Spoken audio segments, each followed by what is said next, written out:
চট্টগ্রামের চকবাজার শত বছরের পুরনো এই বাণিজ্যিক এলাকার ধুলোমাখা পথ আর যান্ত্রিক কোলাহলের ভিড়ে কান পাতলে কি শোনা যায় ইতিহাসের ফিসফাস। চকবাজারের ঠিক গুলজার মোড় থেকে মাত্র ১০০ গজ উত্তরে ইতিহাসের এক নীরব সাক্ষী হয়ে দাঁড়িয়ে আছে নওয়াব ওয়ালি বেখ্যা জামে মসজিদ, যা আমাদের কাছে অলিখা মসজিদ নামেই অধিক পরিচিত। মোঘল আমলের স্থাপত্য রীতিতে তৈরি এই মসজিদটি আজও জানান দেয় তার হারানো জৌলুসের গল্প। ১৭১৩ থেকে ১৭১৬ খ্রিস্টাব্দের মাঝামাঝি চট্টগ্রামের মোঘল ফৌজদার নওয়াব ওয়ালি বেখ্যা এই মসজিদটি নির্মাণ করেন। তিনি শুধু এই মসজিদই নয়, আজকের এই জমজমাট চকবাজারের প্রতিষ্ঠাতাও ছিলেন। মসজিদটির নাম অনুসারে এই এলাকাটি আজ অলিখা মোড় নামেই পরিচিত।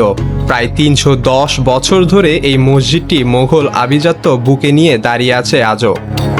অলিখা মসজিদের প্রধান আকর্ষণ হলো এর বিশাল ৬টি গম্বুজ, যার ৪টি বড় এবং ২টি ছোট। দেওয়ালগুলোর দিকে তাকালে অবাক হতে হবে আপনাকেও। প্রায় ১ থেকে ৩ ফুট পুরো মসজিদের সমস্ত দেওয়াল।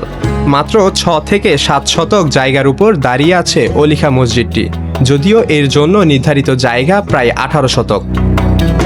জুমার নামাজের সময় এখানে হাজার হাজার মুসল্লি হয়, কিন্তু পুরনো মসজিদে জায়গা পর্যাপ্ত না হওয়ায় ২০১১ সালে নতুন একটি মসজিদ নির্মাণ করার পরিকল্পনা করা হয় এবং ২০১৬ সালে তা বাস্তবায়নও হয়। বর্তমানে এখানে আছে ৫ তলা বিশিষ্ট আধুনিক মসজিদ ভবন। তবে পুরনো অলিখা মসজিদের স্থাপত্য শৈলী যেমন ছিল ঠিক তেমনই রাখা হয়েছে, যেন ভবিষ্যৎ প্রজন্ম এর ইতিহাস ও ঐতিহ্য সম্পর্কে ধারণা পেতে পারে।